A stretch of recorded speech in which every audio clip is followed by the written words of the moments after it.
Shabbat Shalom, amigos do canal Israel no Caminho. O canal que quer ver todo Israel no caminho, na verdade e na vida. Seguindo o caminho, conhecendo a verdade e recebendo e tendo vida em abundância. Hoje estamos aqui para mais uma paraxá. Meu nome é Miguel Malak, aqui em Israel, no Negev, em Beersheva, eu sou conhecido como Michael Malachi. E no Rio de Janeiro está meu irmão Rubens Cherbaski, que vai falar para a gente. Hoje a gente vai conversar sobre a paraxá Ki Tetzé. Ki Tetzé, quando saíres. Quando saíres. Está em Deuteronômios 21:10 até 25:19. A porção do Tanar, a porção dos profetas, está em Isaías 54:1. Ou seja, não tem Isaías 53, não vamos ler Isaías 53. A Tanar é sempre pula o 53. Vamos para o 54:1-10. A Brit Hadashah, a nova aliança que é feita no Mashiach, em Yeshua, está em Mateus 5, 27-30. E o Salmo é o Salmo 32. O que você tem para falar para a gente, Rubens? Shabbat Shalom. Quando saíres. O que você tem para falar de Ki Tetzé, quando saíres? Quando saíres. Shabbat Shalom a todos. Mais uma vez, é uma honra estar aqui com vocês. Miguel, bom estar aqui contigo. Né? Mais uma vez, eu separei também, né, lendo esse tesouro, né, de riquezas que Deuteronômio nos traz, né, com esses atalhos, né, com essas ilustrações do Berit Hadashah e com a Haftarah e tudo mais, e os Terrilim, né, os salmos. Na verdade, eu gostaria de começar essa paraxá falando do trecho mais importante dessa paraxá, que está em Deuteronômio 21, versos 22 e 23.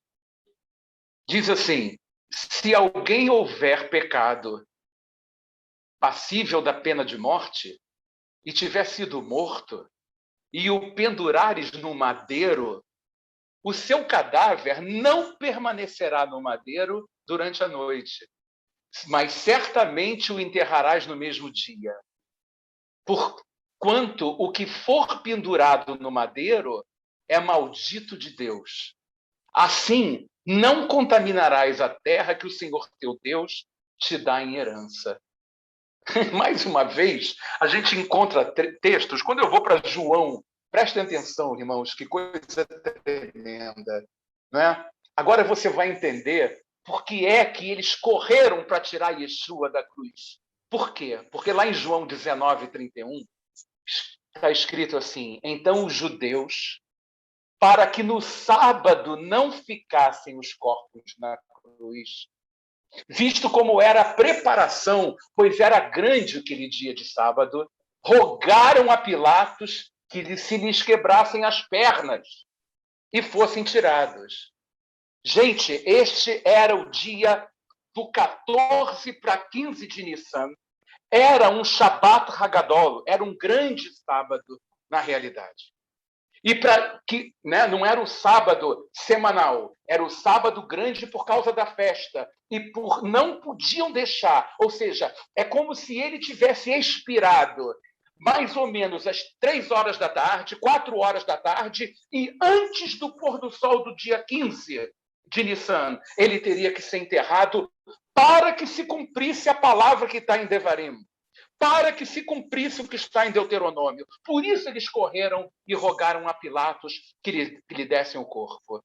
Que coisa tremenda, porque até na morte ele cumpriu a Torá. Não foi apenas sendo Ha-Elohim, sendo o Cordeiro de Deus que tira os pecados do mundo, mas até no momento em que ele foi tirado da cruz do Calvário e colocado no túmulo, não é? Que José de Arimateia tinha comprado para colocar, ele também cumpriu, ele não descumpriu a Torá. Lá em 2 Coríntios 5:21, está escrito: aquele que não conheceu o pecado, ele o fez pecado por nós, para que nele fôssemos feitos justiça de Deus.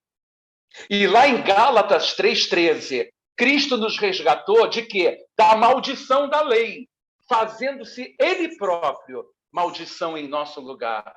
Porque está escrito o quê? Maldito aquele que for pendurado em madeiro. Então, se maldito é aquele que foi pendurado em madeiro, nele não havia pecado algum, ele se fez pecado, não pecador, ele se fez pecado, ele se fez, na verdade, maldito, não é? Para que se cumprisse exatamente aquilo que está escrito nesse texto de Deuteronômio. É uma passagem impressionante, mas ele cumpre literalmente esses 2 versículos que estão em Devarim. Então, esse para mim, nessa paraxá, é o item que eu achei mais incrível, mais importante, porque fala claramente da cruz de Cristo. Maldito aquele que for pendurado no madeiro. Ele se fez maldito, ele foi pendurado no madeiro, ele foi colocado num túmulo antes de começar o Shabat e ele cumpriu a lei por causa disso. Ele foi o único que foi capaz de cumprir a lei dessa maneira. O segundo item que eu vejo como muito importante nessa paraxá, Miguel, amigos, diz respeito à questão do divórcio que está lá em Deuteronômio 24. E eu quero chamar a atenção pelo aspecto, mais uma vez, profético que tem, não é, a respeito do divórcio. Eu não quero falar aqui do repúdio, da carta de divórcio, como os fariseus quiseram pegar Jesus, né, pegadinha. Moisés disse que tinha que dar carta de divórcio. Eu não quero falar nisso nesse momento, não é? Mas eu quero ler e fazer uma comparação, fazer uma analogia, um paralelo. Diz assim o texto: quando um homem tomar uma mulher e se casar com ela, então será que, se não achar graça em seus olhos, por nela achar coisa feia, vamos supor que ela não fosse mais virgem, naquele tempo, né? Como isso era levado tremendamente em consideração, ele lhe fará escrito de repúdio, diz a Bíblia, e lhe dará na sua mão e a despedirá da sua casa. Se ela, pois, saindo da sua casa, for e se casar com outro homem, e se esse último homem a aborrecer e também lhe fizer escrito de repúdio e lhe der na sua mão e a despedir da sua casa, ou se esse último homem que tomou para si por mulher vier a morrer, então aquele primeiro marido que eu comecei a falar aqui, que a despediu, não poderá retomá-la como mulher, não é? Para que seja sua mulher, depois que foi contaminada, pois é abominação perante o Senhor. Assim não farás pecar a terra que o Senhor teu Deus te dá por herança. Muito bem, isso é a lei de Moisés. O que essa passagem nos ensina? Tem um trecho lá em Hebreus, no capítulo 6, de 4 a 8, que diz assim: é impossível, pois, que aqueles que foram uma vez iluminados e provaram o dom celestial e se tornaram participantes de Ruach HaKodesh, do Espírito Santo, e provaram a boa palavra de Deus e os poderes do mundo vindouro, e caíram, tropeçaram espiritualmente, sim, é impossível outra vez renová-los para arrependimento. Por quê? Porque de novo estariam crucificando para si mesmos o Filho de Deus e o expondo à ignomínia, à vergonha na realidade. Por que eu estou falando isso, gente? Porque, assim, você recebe Jesus como Senhor e Salvador, e eu conheço gente assim. Depois você rejeita o Senhor. Depois você volta para Cristo. Depois você rejeita novamente. Depois você volta e cada vez que você quer voltar, é como se você estivesse crucificando a Cristo e o expondo à vergonha. Só que Cristo morreu uma só vez pelos homens na realidade. Vindo depois disso o juízo, está escrito lá em Hebreus no capítulo 9. Mesmo porque Jesus disse que toda planta não plantada por meu Pai vai ser arrancada. Ou seja, ou ela se arrependeu e vai caminhar com Cristo, o que chamamos de santificação, e nós temos falado isso aqui, é quando você peca, e eu falei na paraxá passada, involuntariamente, ou ela jamais se arrependeu de coisíssima alguma, Miguel, não é? E não vai ficar podendo, indo e voltando, indo e voltando, indo e voltando continuamente, pois se essa pessoa fizesse isso, cada vez estaria crucificando a Cristo, que morreu somente uma vez por nós. Então, que fique isso bastante claro que essa questão, nota que o divórcio que a gente leu em Deuteronômio 24 fala exatamente isso. A mulher era casada, ela pega, sai, aí o outro rejeita, ela pega. Não, ele diz, não volte para o primeiro, porque senão você vai contaminar. Não tem como. E isso nos remete a um pensamento, não é? Isso nos remete a uma meditação em relação a essa história. Se você realmente creu, efetivamente, se você creu em Yeshua, né? A Bíblia diz que se você lançou mão do arado e olha para trás, você não é digno de entrar no reino de Deus.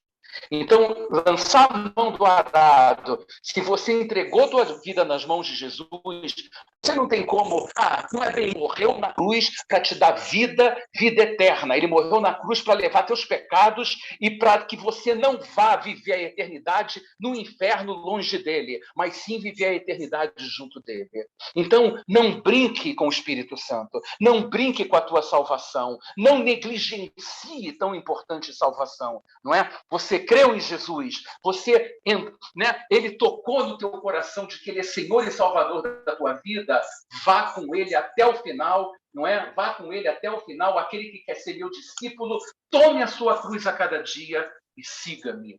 É esse recado que ele deixou na realidade. Importante, Rubens, importante que você está falando, porque realmente a gente tem que orar e vigiar, né? Orar e vigiar.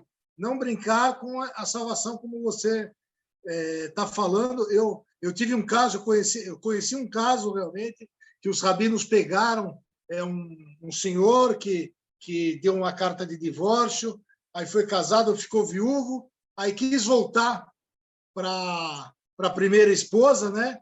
Inclusive voltou para a primeira esposa, só que os rabinos fizeram um monte de coisa que ele não podia casar, tal, a coisa porque seguindo realmente a Torá, mas na parte não tendo essa visão espiritual de que o noivo é Yeshua, né? Que o noivo é Yeshua e que a gente tem que tomar cuidado para não rejeitar o noivo, né? Na verdade, não é o noivo que nos rejeita, nós que rejeitamos o noivo, como você bem falou, né? E temos que orar e vigiar. Orar e vigiar realmente é o que temos que fazer e tentar buscando cada vez mais a santidade, né? Santidade, a vida de santidade, é a estrada que nós temos até alcançar a estatura de varão perfeito lá no alto. É isso que a gente tem que fazer, Miquel. Não dá para ficar brincando de querer Deus e rejeitar Deus. Isso não tem condições, né? Deus não se deixa escarnecer, sabe? A terceira passagem que eu gostaria de falar, e que é uma passagem muito importante, e aí eu vou fazer um paralelo com Gálatas, é a passagem de Isaías 54. Né? Você falou, eu estava rindo aqui, que a gente não fala de Isaías 53, né? Porque nem precisa, talvez, né? Ou então tem um capítulo, ou deve dar um seminário só sobre Isaías 53. Não. Eu acho que Isaías 53 não se fala porque senão fica muito fácil. Fica fácil, tá certo. Não, então é isso. Senão o campeonato fica muito fácil. Aí, pessoal, dever de casa, ler Isaías 53 e mandar perguntas para a gente. Tá certo? Mas Isaías 54 tem um versículo, que logo no primeiro versículo, que diz assim: canta alegremente, ó estéril, que não deste a luz, exulta com alegre canto e exclama, tu que não tiveste dores de parto, porque mais são os filhos da desolada, ou seja, da mulher solitária, do que os filhos da casada, diz o Senhor. Esse é um texto que muita gente interpreta, tem várias maneiras de interpretar, e eu queria deixar a minha opinião aqui para facilitar, para que as pessoas meditem, não é? Questionem e tudo mais. Para a gente entender esse contexto de Isaías 54:1, a gente precisa se reportar a Gálatas 4, de 22 a 28, que fala da alegoria de Sara e Agar. Então, prestem muita atenção, que eu vou falar e vou dando os exemplos, né? Vou complementando para facilitar o entendimento. Lá em Gálatas 4, 22, está escrito assim, Miguel: pois está escrito que Abraão teve 2 filhos. Nós sabemos os 2 filhos. Aí vem um filho da escrava, que era Agar, e o outro da livre, que era Sara. Perfeito? Então, nós sabemos que Abraão teve essas duas esposas. Mas a da escrava, o da escrava, nasceu segundo a carne, que foi Ismael. E, né, o da livre nasceu mediante a promessa, que foi Isaque. Estas coisas são alegóricas, disse Paulo, porque essas mulheres, realmente, tanto Sara como Agar, elas representam duas alianças. Uma, na verdade, Agar, se refere ao Monte Sinai, que gera escravidão. Por que gera escravidão? Porque a lei, que, na verdade, nos mostra realmente, né, o peso do pecado, foi dado, na verdade, no Sinai. Não é? Por que eu falo de escravidão? Está escrito lá em Romanos 8, porque não recebestes o espírito de escravidão para viverdes outra vez atemorizados, mas recebestes o espírito de adoção, baseados no qual chamamos Abba, Pai. A palavra diz em Gálatas que para a liberdade foi que Cristo nos libertou. Permanecei, pois, firmes e não vos submetais de novo a um jugo de escravidão. Então, essa é Agar, é o Monte Sinai. E o texto diz que essa Agar, que é o Monte Sinai, na Arábia, corresponde a Jerusalém atual. Essa Jerusalém que está aí perto de você, Miguel, que está em escravidão com os seus filhos. Esses são Yehudim sem Yeshua. Por isso vivem ainda na escravidão. E é isso que eu quero que você, meu amigo, entenda hoje. Mas a Jerusalém lá de cima, que é a Jerusalém celestial, que é a nova Jerusalém, ela é livre, a qual é nossa mãe, porque está escrito. Aí vem o texto de Isaías 54. Canta alegremente, ó estéril, que não deste a luz. Exulta com alegre canto e exclama, tu que não tiveres dores, que não tiveste dores de parto. Quem é que não teve dores de parto? Quem jamais teve filhos no contexto do Antigo Testamento? Os gentios. Os gentios não tiveram dores de parto. E o texto continua e diz, porque mais são os filhos da desolada. Quem era a desolada? Os gentios, mas que agora em Cristo eles são livres, são aqueles que se convertem e que produzem muito mais filhos de Abraão em Yeshua. Então, muito mais são os filhos da desolada dos que os filhos da casada, dos que a que tem marido. Quem é que era casada? Quem é que tinha marido? Os Yehudim, no contexto do Antigo Testamento, os judeus. Então, na realidade, a igreja hoje, nós sabemos, ela é 99% gentilizada. 99% da igreja é formada por gentios e 1%, ou pouco mais do que isso, é formada pelos Yehudim, por nós judeus, na verdade. Por isso está dizendo, canta alegremente, ó estéril, não é? Que não deste a luz. Exulta com alegre canto e exclama, vocês, gentios, que não estavam com dores de parto, porque vocês muito mais serão os filhos da desolada do que os filhos da casada. O que Paulo está nos ensinando, então, em suma, é que aqueles que são cidadãos do céu, conforme está escrito lá em Filipenses 3:20, que diz, pois a nossa pátria está nos céus, de onde também aguardamos o Salvador, o Senhor Jesus Cristo. Né? Então, ele está nos ensinando que aqueles que são cidadãos dos céus são livres da lei de Moisés, das obras, da escravidão e das tentativas inúmeras e sem fim, Miguel, não é? De agradar a Deus pela carne. Porque não é pela carne e por obras da lei que nós vamos agradar a Deus. Os crentes são filhos da Jerusalém celestial, a cidade-mãe do céu, não é? Ou seja, em contraste com a escravidão dos filhos de Agar, nós crentes somos dos livres. Nós é que somos os filhos livres. Então, na realidade, todo o nosso contexto está ligado a Sara, todo o nosso contexto está ligado à liberdade, todo o nosso contexto está ligado a Jerusalém Celeste, todo o nosso contexto está ligado à fé. não é? Somos justificados pela graça, ao contrário daqueles que se encontram achando que podem agradar a Deus por obras da carne, que podem agradar a Deus não com uma visão espiritual que Jerusalém está nos dizendo realmente agora quem é a nossa mãe. Então, eu quero dar um recado a todos que estão em Jerusalém nessa hora e que não entregaram a vida para Yeshua ainda. Seja livre. Você não vai ser justificado por obras da lei. Você não vai ser justificado por obras da carne, porque a palavra de Deus diz que o fim da lei é Cristo. The end, acabou, c'est fini, o fim da lei. Ele cumpriu de uma vez por todas todos os 613 mandamentos da lei, e transformou a lei em 2 mandamentos. Amai a Deus acima de toda a tua força, acima de todo o teu entendimento, não é? E ao próximo como eu vos amei. Isto é a lei dos profetas, disse Yeshua, não é? Então, é pela graça que você é salvo. É por um favor imerecido. Não é porque você é bonito, feio, gordo, magro, alto, baixo, ou porque você fez mais uma coisa, menos outra coisa. Não é por isso que você vai viver a eternidade junto de Deus.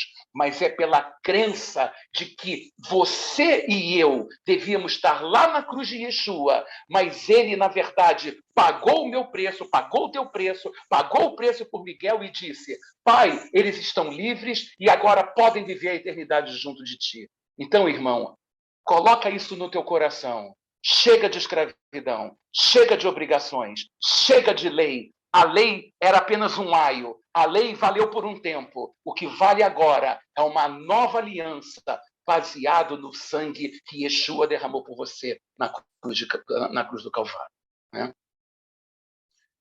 Fala, Miguel. Não, é isso mesmo. Bem colocado, realmente.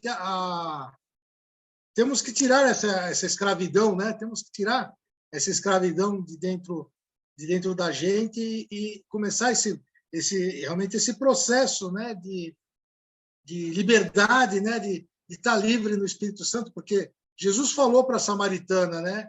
Vai haver um tempo em que nem vocês que adoram aqui no monte, nem eles que adoram lá no templo estão certos. Quem está certo é quem adora em espírito e em verdade. Então, nós temos que adorar João 4, a Deus em espírito. A gente tem que adorar a Deus em espírito e em verdade, Rubens, porque não há outro jeito mesmo para a gente alcançar essa altura de varão perfeito, né? Essa santificação, essa coisa toda que é pela fé mesmo, é só pela fé e pela graça. É pela fé e é porque ele fez, né? É porque ele fez, é porque ele fez. Não é a graça é o que ele fez. O que ele fez é a graça. É a graça. E pela fé nós recebemos. Pela fé recebemos. E muito interessante essa comparação do Monte Sinai com Agar e de Jerusalém celestial. É uma alegoria que está em Gálatas 4, 22 a 28. Para terminar, Miguel, eu queria falar sobre o salmo dessa paraxá, que é o Salmo 32. Eu queria falar um pouquinho sobre ele. Eu gostaria de terminar essa paraxá falando desse salmo. É uma masquil de Davi. Masquil é um termo que significa instrução. Não é em hebraico, né? Aparecem nos salmos que dão instruções para o povo de Israel. E diz o seguinte, eu vou comentar alguns versículos desse salmo para a gente terminar. Bem-aventurado aquele cuja iniquidade é perdoada. É um salmo de Davi. Ou seja, bem-aventurado aquele escolhido. Bem-aventurado aquele predestinado por Deus que entregou a vida para Yeshua e cujas iniquidades foram perdoadas, cujo pecado é coberto. Olha que coisa tremenda, você que está me ouvindo. Você saiba que você está ouvindo essa palavra porque Deus quer perdoar a tua iniquidade, porque você é um escolhido de Deus. Bem-aventurado o homem a quem Deus não atribui iniquidade. E nós, como crentes, não somos bem-aventurados em cujo espírito não há dolo. Eu estou me lembrando daquela passagem de Natanael, quando Jesus viu Natanael debaixo da árvore e falou: eis um verdadeiro israelita em quem não há dolo. Não é? Não tenho do que falar mal de Natanael, disse Jesus. O verso 3 continua: enquanto calei os meus pecados, Davi diz, envelheceram os meus ossos pelos meus constantes gemidos, todo dia, porque a tua mão pesava dia e noite sobre mim, e o meu vigor se tornou em sequidão de estio. Confessei-te o meu pecado, e a minha iniquidade não mais ocultei. Disse, confessarei ao Senhor as minhas transgressões, e tu perdoaste a iniquidade do meu pecado. Como é importante a gente se chegar para Deus e falar, Senhor, eu errei, eu pequei, eu transgredi, me perdoa, porque Ele te ama incondicionalmente e Ele quer te perdoar. Ele pagou um preço muito alto para que você reconheça o teu pecado. É por isso que lá em Levítico, no capítulo 12, se não me engano, não é? Quando alguém estava com lepra, ele realmente só ficava curado quando todo o corpo dele ficava leproso. É impressionante. Não adianta dizer que você tem meio pecado, um quarto de pecado, né? Ou um pecadinho, ou cometer um pecadão. É melhor você se apresentar diante de Deus e falar, eu sou um pecador, mas a partir de agora eu entrego a minha vida nas tuas mãos, eu quero receber a natureza de Deus na minha vida e a partir de agora eu tenho uma natureza nova, uma natureza santa, uma natureza não mais do pecado e da morte, não mais uma lei que vai me levar para a vida, para a perdição, mas a lei do espírito de vida. Depois o Salmo continua e diz, sendo assim, todo homem piedoso te fará súplicas em tempo de poder encontrar-te. Com efeito, quando transbordarem muitas águas, não vão te atingir. Olha que coisa, que promessa tremenda. Tu és o meu esconderijo, disse Davi para Deus. Agora, olha que coisa tremenda e profética. Tu me preservas da tribulação e me cercas de alegre cantos de livramento. Isso é profético. É só você olhar Apocalipse 3:10 que você vê que a igreja não vai passar pela grande tribulação. E aqui Davi está falando, Senhor, obrigado, porque quando a gente está em Yeshua, você é guardado das maiores angústias. Não é que você não vai passar por dificuldade. O evangelho não é um mar de rosas, com bolinhas brancas. No mundo tereis aflição, mas Jesus disse, tem de bom ânimo, eu venci o mundo. E para terminar, ele continua dizendo, instruir-te-ei e te ensinarei o caminho que deves seguir. E sob as minhas vistas te darei conselho. Como te darei conselho? Como que eu vou te instruir? Pela palavra, pelo Tanar e pelo Berit Hadashah. E ele termina, muito sofrimento terá de curtir o ímpio. Que sofrimento é esse, senão o inferno, senão a perdição eterna? Mas o que confia no Senhor, a misericórdia o assistirá. Alegrai-vos no Senhor e regozijai-vos, ó justos, exultai, vós todos que sois retos de coração.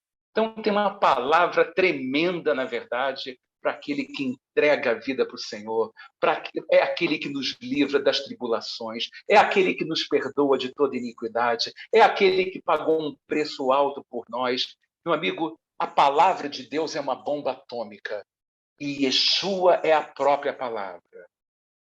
Nós estamos cada vez numa paraxá te apresentando esse Jesus, para que você pare, para que você medite, para que você leia, para que você pergunte. Mas a Bíblia é muito clara, ela fala assim, buscai ao Senhor enquanto se pode achá-lo, porque dias virão e estão chegando que você vai procurar a Deus e não vai achar.